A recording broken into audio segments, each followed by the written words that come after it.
في بعض الشخصيات تكون بتتعامل معاه وانتم معاملتكم مع بعض زي الفل، وفجأة أول ما تزعلوا من بعض تبص تلاقيه بخل لك سم من بقه، انت نفسك تستغرب تقول ازاي الشخص ده كان شايل لي كل ده في قلبه.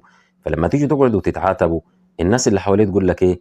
لا هو غلبان وكويس وقلبه ابيض بس هو عصبي، ولما بيتعصب ما بيعرفش يقول ايه. يجوا بقى يروح طالعين لك الجماعه بتوع الفلسفه وعلم النفس، والجماعه اللي هم بتوع تطوير الذات، والجماعه اللي هم بتوع تحليل الشخصيه، يقول لك ان الشخص العصبي ده شخص غلبان جدا وشخص محترم جدا، ولكن هم بيستفزوه فبيطلع أسوأ ما فيه، وقلبه ابيض من البفتة البيضاء. طب لما نيجي نعرض الكلام ده على الدين وعلى القرآن وعلى كلام النبي عليه افضل الصلاة والسلام وعلى كلام العلماء والمشايخ، هل نلاقي الكلام ده فعلا صح، ولا نلاقي المقولة الثانية اللي بتتقال ان هو اصلا قلبه كان اسود من ناحيتك وشايل لك من جواه غل وحقد وحسد وبغض وكراهية، ولكن كان مخبيها، وشاء ربك سبحانه وتعالى ان يحصل بينكم موقف معين علشان خاطر يبين لك اللي في قلبه. اول حاجة نجي نشوف في القرآن نلاقي رب العزة سبحانه وتعالى بيقول ايه؟ ام حسب الذين في قلوبهم مرض أن لن يخرج الله أضغانهم. يعني ربنا سبحانه وتعالى بيقول لك إن في قلوبهم مرض، ولو نشاء لأريناكهم فلعرفتهم بسيماهم ولتعرفنهم في لحن القول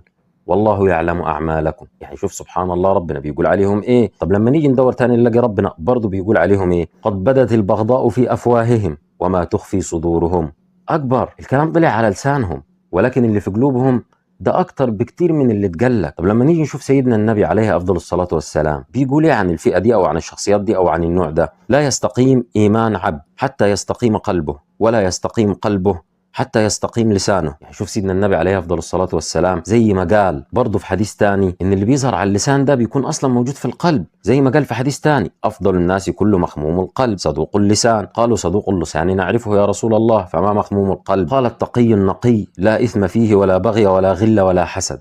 صدق رسول الله صلى الله عليه وسلم. طب ده يدينا دلالة على ايه؟ يدينا دلالة على الكلام اللي قالوه بعد كده المشايخ والعلماء من بعده. يعني زي مثلا واحد اسمه يحيى بن معاذ قال لك ايه رحمة الله عليه؟ قال لك القلوب كالقدور تغلي بما فيها وألسنتها مغارفها، فانظر إلى الرجل حين يتكلم فإن لسانه يغترف لك مما في قلبه. وزي ما تقال في أمثال العرب اللسان مغرفة القلب، هو ده تفسير الكلام ده. في نفس الوقت قال لك إيه الأمثال الشعبية عندنا كل إناء ينضخ بما فيه. يبقى إذا معنى الكلام ده إن البني آدم اللي بيجي يقعد معايا في ساعة مشكلتي ويفضل يبخ لي سم من بقه ويطلع لي أبشع الجمل وأبشع الألفاظ ويطلع كل الأسرار اللي بيننا ويطلع كل الكلام اللي اتكلمنا فيه مع بعض ويفضل يلبخ ويبجح ويشتم ويقول ويعيد، معناه ان هو اصلا في قلبه من جوه شايل لي شر من ناحيتي ولكن مخبيه. وشاء ربك سبحانه وتعالى انه يفضحه لك ويبينه لك على حقيقته، لان اللي قاله على لسانه هو اللي موجود في قلبه. فربنا يكفينا شر الناس دي وما يجمعناش بيهم ابدا، ويجعل حظنا ونصيبنا من الصحبة الصالحة.